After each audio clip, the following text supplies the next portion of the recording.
Nos va a hablar de actualización en paciente con patología cardiovascular que requiere anticoncepción. La doctora Sandra María Vélez es médica de la Universidad de Antioquia, ginecóloga obstetra de la Universidad de Antioquia, es fellowship en perinatología de los Estados Unidos, tiene una diplomatura en bioética, también se desempeñó como ginecóloga obstetra en el Hospital Universitario San Vicente Fundación. Actualmente es docente y jefe del Departamento de Ginecología y Obstetricia de la Universidad de Antioquia. Además es miembro del grupo de cardiopatías y embarazo de la Universidad de Antioquia, así que creo que no hay mejor persona para hablarnos del tema que ella. Doctora, bienvenida y muchas gracias por su participación y por acompañarnos.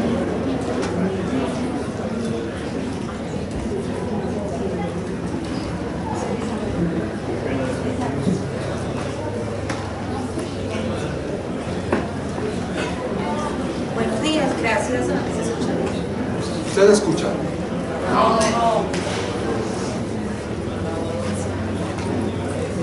Buenos días. ¿Escucha? Mejor.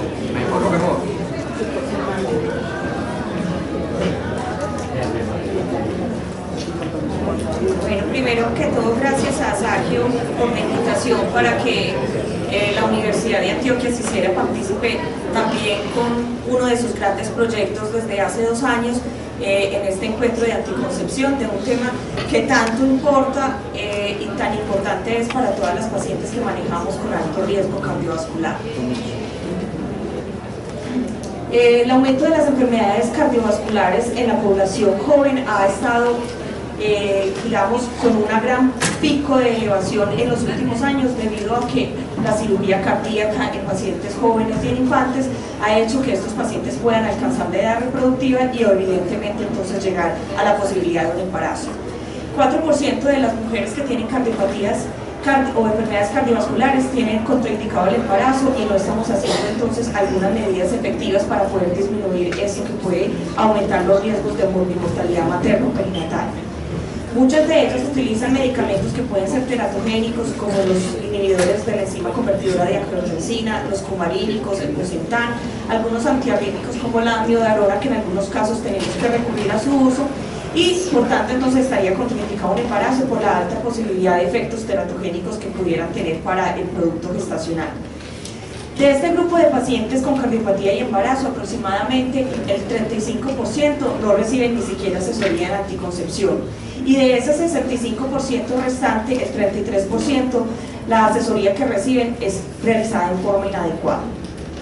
Los objetivos de programas de anticoncepción en pacientes de alto riesgo cardiovascular es evidentemente, y como ya lo sabemos, evitar entonces que estos pacientes se embaracen, disminuyendo así los índices y las tasas de morbimortalidad. En los análisis de vigilancia epidemiológica de los últimos años, específicamente 2016-2017, se ha evidenciado un aumento en la mortalidad materna por causas indirectas, muchas de ellas a expensas de la enfermedad cardiovascular. Es por eso que también en nuestro medio, en Antioquia, en Medellín, cobra entonces la importancia que tengamos una adecuada y ofrezcamos una adecuada asesoría a las pacientes con condiciones cardiovasculares para evitar entonces y poder impactar en las cifras epidemiológicas de morbimortalidad materna y perinatal. Realmente no hay ninguna investigación específica que utilice anticonceptivos o evalúe el uso de anticoncepción en pacientes con riesgo cardiovascular. La gran mayoría de todas estas recomendaciones están extrapoladas de los estudios que se han hecho en grandes poblaciones y de los metaanálisis donde se han recolectado todas las pacientes con o sin riesgo cardiovascular.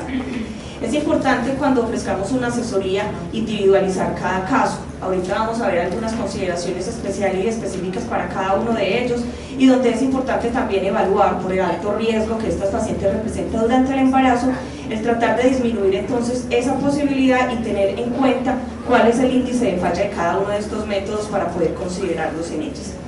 Y lo más importante es que este grupo de pacientes debe ser manejado en una institución donde se pueda garantizar un manejo interdisciplinario que cuente con cardiólogo y ginecobstetra entrenado, tanto en enfermedades cardiovasculares como en anticoncepción en pacientes de alto riesgo. Para todos es conocido esta clasificación, que tuvo algunas pequeñas modificaciones debido al impacto de la morbimortalidad, donde la OMS clasifica las enfermedades cardiovasculares según el riesgo que tengan de embarazarse, siendo las 2, 3 y 4 prácticamente o idealmente contraindicada la gestación por sus altos índices de mortalidad que superan el 20%, mientras que en las condiciones OMS 1 y 2 la tasa de mortalidad por embarazo es menos del 20%, pero en las cuales también hay que tener algunas consideraciones especiales. Los criterios médicos de elegibilidad, que ya lo han trabajado a lo largo de estos 2 días, básicamente en los 1 y 2 son métodos que podemos usar y los 3 y 4 son métodos que debemos tratar de no usar, sobre todo en pacientes con muy alto riesgo, y lo ideal es buscar otra posible alternativa. Dentro de las opciones anticonceptivas para las pacientes de muy alto riesgo cardiovascular a los que nos vamos a referir hoy, vamos a mencionar entonces los métodos hormonales, todos los que conocemos, los dispositivos, métodos de barrera, esterilización quirúrgica y la anticoncepción de emergencia como una de las últimas posibilidades anticonceptivas en las pacientes con muy alto riesgo. Para todos es conocido entonces cuáles son los efectos de los anticonceptivos combinados. Tienen unos efectos derivados que están a expensas de lo que son los estrógenos y lo que son los progestágenos, teniendo una alteración sobre el sistema cardiovascular que pueden entonces repercutir como un efecto directo o indirecto sobre aumentar el riesgo de aterosclerosis, de trombosis, de la movilidad o la vasoactividad de los vasos sanguíneos y por el potencial entonces también arritmogénico que puede llegarse a evidenciar con el uso de anticonceptivos por la presencia de los estrógenos y de los progestágenos. Es claro que los anticonceptivos, vamos a empezar a hablar antes de los anticonceptivos combinados, es claro para todos y se ha visto pues a lo largo de muchos estudios y me imagino que a lo largo de estos 2 días el efecto que tiene sobre el tromboembolismo. Las pacientes que son obesas, fumadoras o que tienen un antecedente de falla cardíaca como factores de riesgo cardiovascular tienen mayor predisposición a desarrollar un tromboembolismo. Por tanto, casi que de entrada diríamos, son pacientes que tienen una contraindicación para la utilización de métodos hormonales combinados. Enfermedades cardíacas cianosantes que generalmente predisponen a la hipoxia, que contribuyen a que se produzca una policitemia en respuesta a esa hipoxia, al aumento de glóbulos rojos y consecuentemente a una hiperviscosidad por el éxtasis que produce, favorece entonces la formación de trombos por la disminución de la circulación y pueden entonces llegar a predisponerse también. Entonces tenemos 2 grupos ya grandes, las que tienen factores de riesgo para tromboembolismo y las pacientes con enfermedades cardíacas cianosantes. Generalmente la gran mayoría de ellas como enfermedades congénitas. Las mujeres que tienen cortocircuito de derecha a izquierda, malformaciones cardíacas, generalmente tipo comunicaciones interauriculares o comunicaciones interventriculares, tienen un mayor riesgo de hacer algo que se llama embolismo paradójico y que tiene una repercusión clínica prácticamente similar a la cual tendría un tromboembolismo común y corriente. Es por ello que en estas pacientes debemos tener entonces un sumo cuidado con la utilización de los anticonceptivos orales combinados. Pacientes que tienen reemplazo de válvula mecánica por el riesgo de la formación de trombos y que además son anticoaguladas con warfarina de por vida, tienen entonces una consideración especial debido primero a la interferencia que puede hacer por la inducción del citocromo P450 y el efecto que puede hacer entonces en la disminución del efecto anticonceptivo tanto de estrógenos como progestágenos, como por el efecto trombogénico que puede tener el medicamento con este grupo de pacientes con alto riesgo. Sin embargo, cuando estimamos cuál es el riesgo de tromboembolismo de las pacientes, cuando utilizan anticonceptivos o cuando no los utilizan y en algunos otros procesos fisiológicos, encontramos entonces que una paciente sin ningún riesgo asociado evidente puede tener un riesgo de tromboembolismo venoso de 1,5 en 10.000 mujeres sin necesidad de utilizar anticonceptivos. Cuando utiliza anticonceptivos, este puede aumentar de 3 a 15 mujeres por 10.000, cuando está en un embarazo de 5 a 20 y en el posparto de 40 a 45. ¿Qué nos quiere decir esto? Que si bien el efecto de los anticonceptivos aumenta el riesgo de tromboembolismo, nunca es tan alto como la paciente cuando se somete a un embarazo o incluso en el posparto. Por ello la recomendación cuando ustedes evalúan el disco que recomienda la OMS, encontramos que prácticamente todos los anticonceptivos orales combinados están contraindicados en el posparto por el efecto sumatorio que puede tener con respecto a la trombosis. Ahorita vamos a ver algunas consideraciones específicas. Pero ¿qué hablar entonces o qué dice la literatura y la evidencia con respecto a los anticonceptivos orales y la enfermedad tromboembólica? En el 2014 Cochrane desarrolla o publica este metaanálisis en el que se incluyeron 25 estudios. Hicieron una búsqueda aproximadamente desde 1962 hasta el 2013, pero después de hacer toda la depuración de los estudios, se quedaron con estudios que estaban entre 1995 y 2013. Rescatando y seleccionando después del análisis 25 estudios. El objetivo era revisar cuál era el riesgo de trombosis venosa en las mujeres que usaban anticonceptivos, y se encontró que evidentemente este riesgo aumentaba 3.5 veces con un intervalo de confiabilidad que era estadísticamente significativo, lo que nos lleva a concluir entonces que evidentemente sí hay una asociación de riesgo importante entre el uso de anticonceptivos y la enfermedad tromboembólica. Si se estudia con detalle entonces cuáles fueron estos hallazgos, encontramos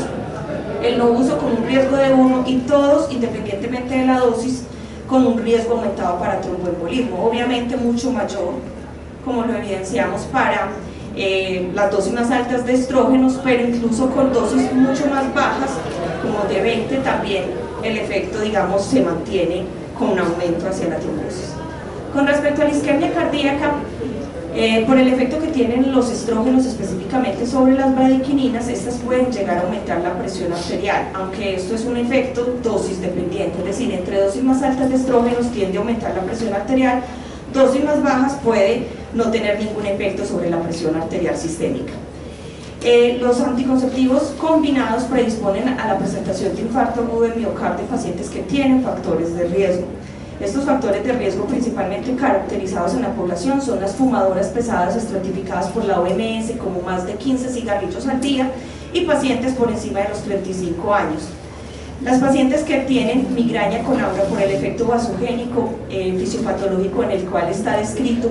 dentro de este grupo de pacientes también tienen un riesgo alto de hacer una isquemia cardíaca y por tanto ellos no son apropiados para estas pacientes que tienen factores de riesgo, migraña con aura. Aquí me voy a detener un poquito, sobre todo para aclarar, porque dentro de las recomendaciones de la OMS de 2015, reafirmadas en el 2018, se establece que los anticonceptivos orales no son apropiados para pacientes hipertensas estadio 2. En el 2017 la AJA cambió la estadificación de la hipertensión y el estadio 2 es 140, 190, o sea lo que llamábamos antes estadio 1. Sin embargo, ha habido en los últimos años mucha controversia. En septiembre del 2018 la Sociedad Europea saca sus guías de hipertensión y prácticamente revalida las guías de la AJA anterior. Entonces, más que decir un estadio de hipertensión 2, es decir, presiones arteriales por encima de 159, 100 son las que están contraindicados los anticonceptivos orales combinados. Y cuando se evalúa un riesgo, entonces, cuando miramos la evidencia en Cochrane, entonces aparece un estudio en el 2015 con 24 estudios publicados entre 1966 al 2015, que recolectó más de 9 millones de mujeres que eran usuarias de anticonceptivos orales combinados y se comparó obviamente cuál era el riesgo de que estas pacientes hicieran un evento isquémico, cardíaco o cerebrovascular. El análisis se hizo también por subgrupos dependiendo de la dosis y dependiendo del tipo de progestina que se utilizaba. El grupo, digamos, de riesgo general combinado encontró un aumento en todos los grupos con el uso de los anticonceptivos orales combinados, tanto para el infarto agudo de miocardio como para la enfermedad cerebrovascular, pero cuando hacemos un análisis por subgrupos vamos entonces a determinar cuál es ese riesgo individualizado. Con respecto a la dosis de estrógeno, algo muy parecido a lo que se veía con trombosis venosa, todos aumentan independientemente de la dosis, incluso los que llamamos de dosis, digamos, estándar, también tienen un aumento significativo con respecto al riesgo y todos ellos estadísticamente significativos. Pero cuando hacemos un análisis por el tipo de progestágeno que se utiliza, generalmente no se evidenció una diferencia estadísticamente significativa con el aumento del riesgo. Solamente esta fue evidenciada precisamente para gestodenos, drospirenones y proterona, que son algunos de los que conocemos como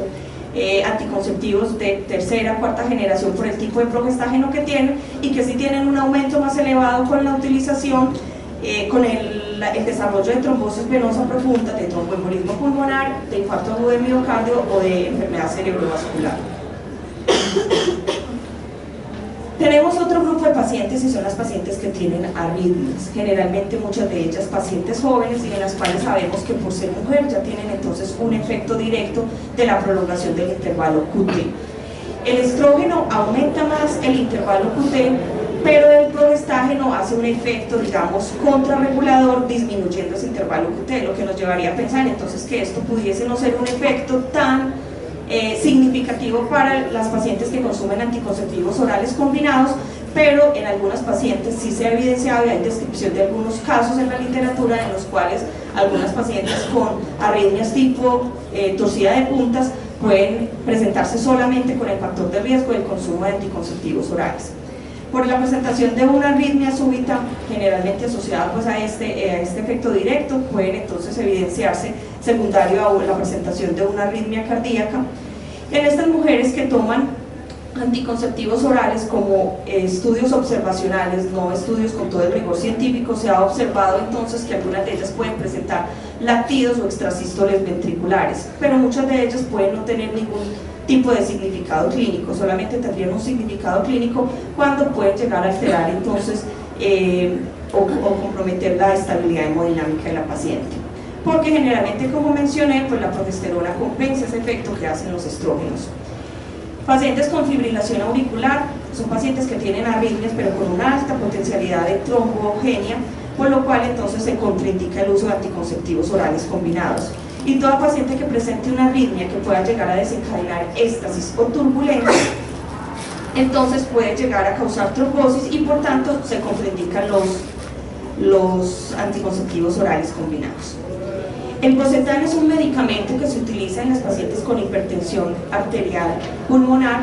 Es un receptor de endotelina que lo que hace es disminuir la resistencia de las arterias pulmonares, con los cuales entonces puede tener, si se ha demostrado, pues mayor efecto. En la actualidad vemos muchas más pacientes que son consumidoras de este medicamento, que de parte de todos los estudios animales es categoría X, por tanto se contraindica entonces que estas pacientes se embaracen y por lo cual se hace necesaria la utilización de un método de planificación. El Bocetan es un medicamento que tiene interferencia con la citocromo P450, lo que hace entonces que se active la depuración de los estrógenos y de los progestágenos, de todos los medicamentos hormonales que tienen algún tipo de metabolismo hepático, y por tanto la recomendación es, si se utiliza este tipo de medicamentos, utilizar dosis de etinilestradiol elevadas. No se recomienda el uso de los progestágenos solos, parche o el anillo, porque las dosis de liberación son dosis estándar. Entonces prácticamente el uso concomitante de este medicamento disminuiría la disponibilidad y la efectividad de los anticonceptivos, lo cual entonces terminaría en un embarazo, lo cual está contraindicado, uno por su enfermedad de base de hipertensión pulmonar y dos por el consumo de un medicamento teratogénico. Entonces, en resumen, los anticonceptivos orales combinados debemos evitar su uso en pacientes que tengan válvulas mecánicas, fibrilación auricular, aurículas muy dilatadas por el cortocircuito que puede llegar a formar o por el efecto que puede tener de ventrículo único o de cámara única, defectos septales no reparados, antecedentes de trombosis y enfermedades cianosantes, hipertensión pulmonar y la enfermedad arterial coronaria, específicamente de tipo isquémico. En ellas entonces la recomendación sería utilizar anticonceptivos reversibles de larga duración, recurrir a la esterilización quirúrgica o utilizar métodos que no tengan estrógenos, que son los que mayor potencial trombótico tienen. Vamos a referirnos entonces ya específicamente en la enfermedad cardiovascular a los anticonceptivos de solo progestina. Por el efecto que ustedes vieron cuando hacemos subanálisis por grupos de que siguen teniendo un efecto importante con respecto a la trombosis y a la isquemia, algunos de ellos se ha controvertido su uso. Sin embargo, ninguno de estos estudios ha sido, digamos, con el rigor científico que haga una discriminación específica de las pacientes, el tiempo de uso, el modo de uso, para poder establecer si ese efecto es exclusivo al uso de la progestina o está asociado a otras condiciones inherentes que tiene la paciente, que pueden estar entonces llegando a falsear el resultado que puede dar el uso de solo progestina. Como ustedes ven en la gráfica, entonces prácticamente todos los estudios muestran que al pasar por el 1 son estadísticamente no significativos, lo cual nos muestra entonces un riesgo relativo del uso de progestinas en enfermedad cardiovascular de 1.03, pero estadísticamente no significativo. Dentro del grupo de solo progestinas encontramos, además de los orales, pues, los implantes y la inyección. En los implantes en el mercado encontramos los que tienen etonogestrel y levonorgestrel. Algunos tienen cierta importancia porque tienen una diferencia en cuanto a su metabolismo. Y esto puede hacer que pueda ser de mucha mejor utilización en algún grupo de pacientes que otro. Se ha demostrado mayor efectividad que la esterilización quirúrgica con unas tasas de falla muy por debajo del 0.05%. Un metaanálisis con un estudio que incluyó más de 1.500.000 mujeres mostró un riesgo elevado de trombosis, pero como mencionamos, igual que en las progestinas solamente orales, este riesgo no era estadísticamente significativo. Entonces se nos convierte en una opción ideal para las pacientes que tienen probablemente una anticoagulación. Pero entonces otra de las cuestiones o cuestionamientos que hacemos es entonces qué hacer con estas pacientes que están anticoaguladas pero que tienen un alto riesgo de formar un hematoma. Los estudios han reportado que aunque el riesgo de formación de hematoma puede presentarse, este no es tan importante, y si se hacen las medidas adecuadas de prevención del hematoma como compresión, uso de hielo local, no va a tener ninguna importancia clínica y puede entonces recomendarse su uso. Recordad pues que el efecto de la liberación se produce 7 días después y hay que utilizar entonces esos primeros 7 días de la inserción del método, algún método de refuerzo. Y tiene una ventaja adicional, y es que por su efecto de liberación de progestágenos, estas pacientes que a veces son propensas a las hemorragias uterinas disfuncionales por el uso de anticoagulación, puede ayudar entonces a controlar un poco más el sangrado. Entonces los métodos que tienen progestina sería una ayuda tanto para las pacientes anticoaguladas o con problemas hemorrágicos para, digamos, solucionar de paso otra condición clínica que estas pacientes presentan. La inyección más conocida en nuestro medio, pues el acetato de medroxiprogesterona, tiene una asociación con alteración del perfil lipídico, disminuye la HDL y aumenta la LDL. Si nosotros vemos eso, entonces eso sumado a otros factores de riesgo cardiovascular puede llegar entonces a tener importancia. Por tanto, su uso no se recomienda en pacientes que tengan otros dos o más factores de riesgo cardiovascular, considerando la edad, el alcoholismo. Muchas veces nos hemos centrado solamente en cigarrillos, entonces alcoholismo, antecedente de preeclampsia, que pueden llegar entonces a favorecer que estas pacientes puedan terminar con un evento cardiovascular. Hay que hacer entonces un uso cuidadoso en este grupo de pacientes y generalmente aquí pasarían a ser de categoría 2 en muchas condiciones a categoría 3 si tienen condiciones de riesgo asociado. Con respecto al dispositivo intrauterino y el sistema de liberación del levonorgestrel, o sea, el Mirena, realmente no tiene un efecto directo sobre la alteración del riesgo trombótico, ni en el perfil metabólico, ni la presión arterial. Todos sabemos entonces que para la utilización del dispositivo pues necesitamos ingresar a la cavidad uterina vía vaginal para la colocación. Y aunque esto ha sido muy controvertido desde el 2008, las guías actuales reafirmadas en el 2018 de la Sociedad Española de Cardiología no recomiendan la profilaxis antibiótica durante la instrumentación del tracto genital en ninguna condición.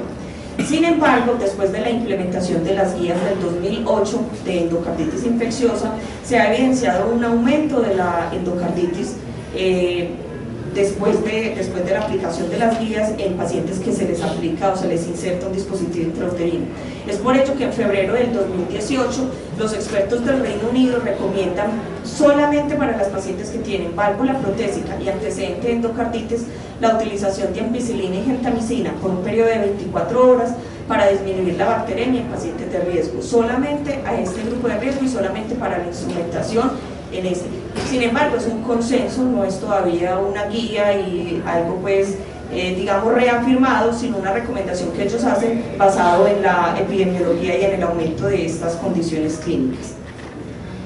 Pero su inserción además interfiere entonces con el pinzamiento del cuello, que puede llegar a causar una respuesta vasovagal, que se ha evidenciado aproximadamente en algunas series tan bajo como el 1.8%, pero en algunas otras tan alto como el 5%.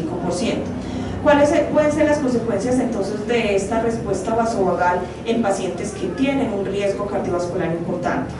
Pacientes con hipertensión pulmonar que tienen poca tolerancia a la bradicardia, a la hipotensión por esa instrumentación, prácticamente nos contraindicaría el uso de los dispositivos y del sistema. Bueno, tanto que contraindicarnos no, sino tener una precaución adecuada, y ahorita vamos a ver entonces qué tenemos que tener en cuenta con este grupo de pacientes.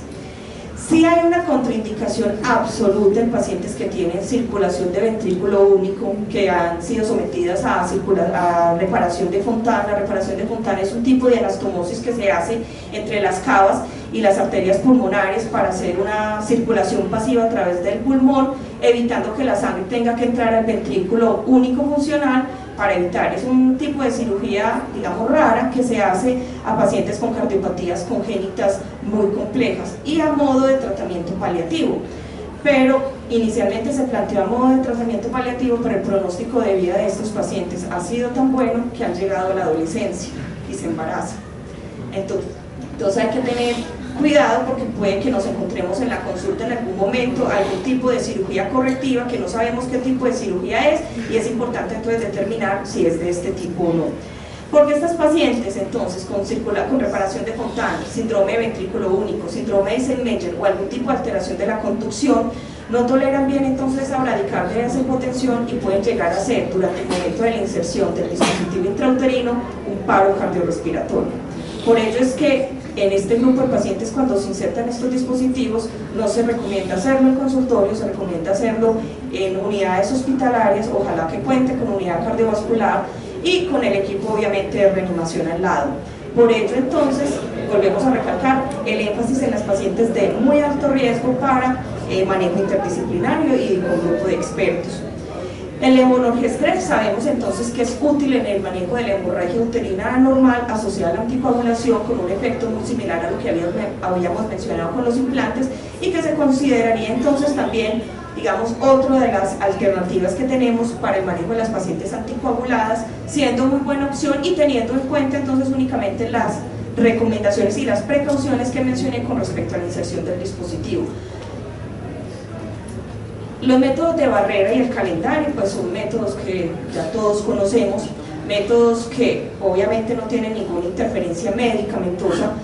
ni de riesgo para las pacientes, y por ello no están contraindicados, pero todos conocemos que tienen unas altas tasas de falla, lo cual no sería lo más apropiado para pacientes que definitivamente necesitamos que no se embaracen y totalmente contraindicar el embarazo. Y el efecto, digamos, benéfico que pueden tener asociados a otros métodos de la protección contra las enfermedades de transmisión sexual. Entonces, ¿qué más se recomiendan en este aspecto de la protección que como para la protección de un embarazo y el riesgo que puede tener una paciente cardiópata embarazada?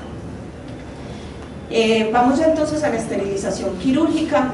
Para todos lo más común y lo más normal, pues lo más frecuente en nuestro medio es la esterilización vía laparoscópica, pero las pacientes con enfermedades cardiovasculares tipo hipertensión pulmonar, casi que las mismas que vimos ahorita por el grupo de poca tolerancia a la hipotensión y a la bradicardia, tienen contraindicado que se les haga neumoperitoneo. El neumoperitoneo le aumenta la presión intraabdominal, al aumentar la presión intraabdominal disminuye el retorno venoso, eso hace que disminuya el gasto cardíaco y estos pacientes no toleran una disminución del gasto cardíaco. Por lo tanto, las pacientes con Eisenmenger, con hipertensión pulmonar, con ventrículo único, no son candidatas de una esterilización vía laparoscópica. Importante tenerlo en cuenta porque casi que es lo que más se nos ha popularizado en el medio. Y existe entonces en los últimos años la esterilización vía histeroscópica, que se hace mediante entonces una canulación tubárica, simplemente tener la precaución con el reflejo vasovagal que se puede presentar en el 5% de las mujeres como una, digamos, alternativa de método quirúrgico para este grupo de pacientes. Y por estas condiciones que mencioné, pues hacerlo en un sitio donde se pueda garantizar entonces una vigilancia posquirúrgica adecuada de la paciente. Con respecto a la anticoncepción de emergencia, si ninguno de estos métodos fue previstamente aplicado o tenido en cuenta para las pacientes, entonces recurrimos a la anticoncepción de emergencia,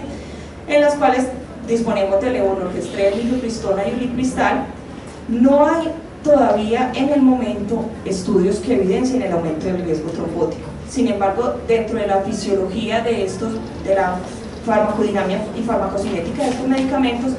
se encuentra que las dosis de levonorgestrel que se utilizan aumentan el fibrinógeno más o menos entre el primer y el segundo día, y hay disminución de la antitrombina 3 durante el primer día después de la utilización de la anticoncepción de emergencia. Esto Esto nos lleva a indicar de que sí hay que tener, digamos, sumo cuidado, que puede existir potencialmente el riesgo de trombosis con el uso de anticoncepción de emergencia, pero en el momento no hay evidencia clara disponible para aceptar la afirmación. El levonorgestrel desplaza la warfarina de la proteína transportadora, entonces hay que tener mucho cuidado en las pacientes que están anticoaguladas y que les damos una dosis que en este momento son dosis altas para la anticoncepción de emergencia, porque pueden llegar a alterar el INR, por lo cual se recomienda que en esos primeros 7 días se hagan mediciones secuenciales del INR.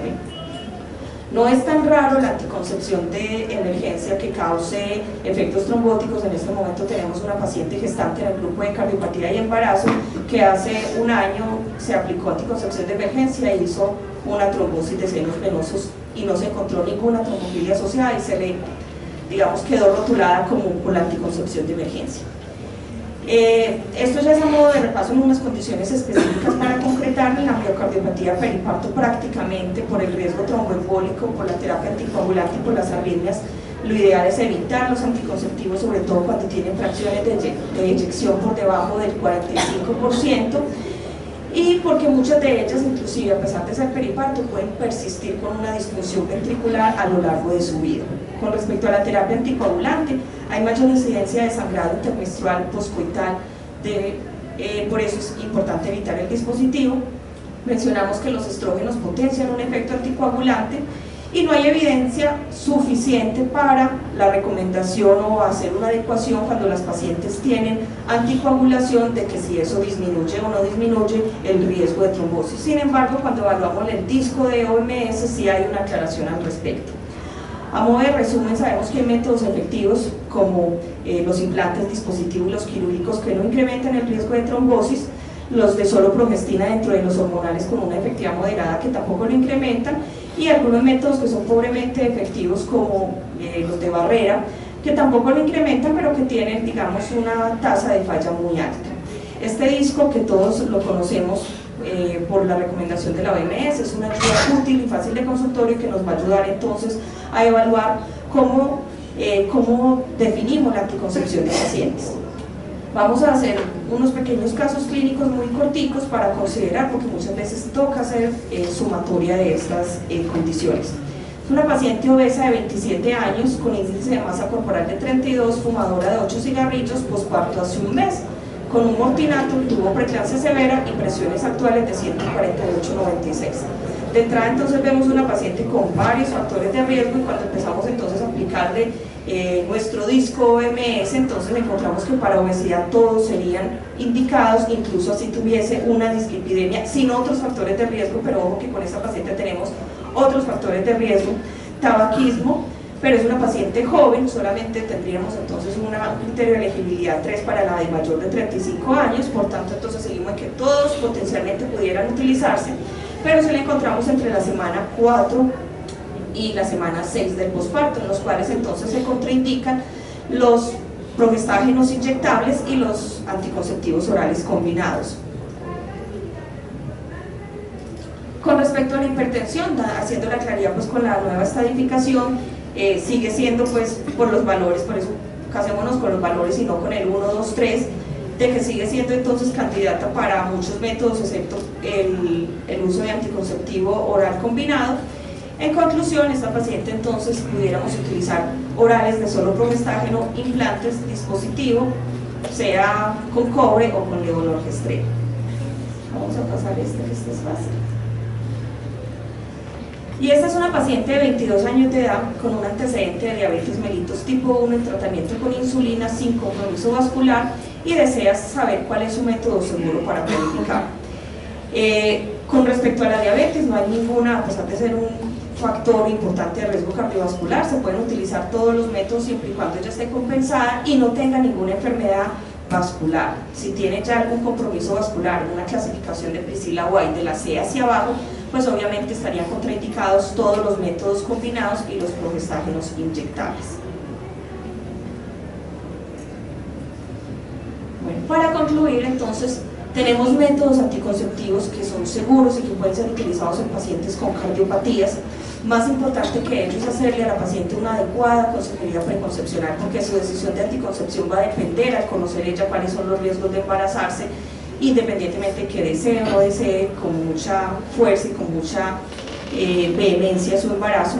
Entonces, una adecuada asesoría, porque la anticoncepción realmente es difícil y lleva de la mano dilemas éticos, morales y médicos. El uso del dispositivo es seguro y muy efectivo. Si utilizamos dispositivos con levonorgestrel, nos vamos a encontrar además que puede tener un efecto adicional cuando son pacientes anticoaguladas en el control de otras, digamos, efectos adversos que pueden venir de la mano por la terapia de base para su cardiopatía. Los anticonceptivos están contraindicados en muchas condiciones cardiovasculares, sin embargo no en todas, pero hay que usarlos con mucha precaución. Los de larga acción pueden ser preferidos, fácil inserción y pocos efectos adversos. Realmente el que se les describo más es el del hematoma en el sitio de aplicación, pero que con las medidas adecuadas puede ser reducido. Y lo más importante es que recurramos al manejo con estas pacientes de muy alto riesgo, al manejo con grupos interdisciplinarios. Y viene la propaganda. Entonces, Universidad de Antioquia, Hospital Universitario San Vicente Fundación, desde este año crearon la clínica de asesoría preconcepcional y anticoncepción en pacientes de muy alto riesgo, y tenemos la clínica la clínica de cardiopatía de embarazo, que funciona desde el año 2015, en la cual estamos entonces manejando todas las pacientes cardiópatas de muy alto riesgo, y empezamos a manejar entonces ya la asesoría a las pacientes de riesgo para la asesoría preconcepcional y la asesoría entonces a la anticoncepción, con un equipo multidisciplinario que cuenta con obstetra, anestesiólogo, cardiólogos, hemodinamistas, ecocardiografistas, que van entonces a garantizar que se pueda dar un mejor manejo óptimo. Y una de las investigaciones que hace una de nuestras residentes, no está por acá hoy, es precisamente evaluar cuál ha sido el impacto en la reducción de la morbimortalidad materno-perinatal después de la implementación de estas clínicas en la ciudad. Muchas gracias.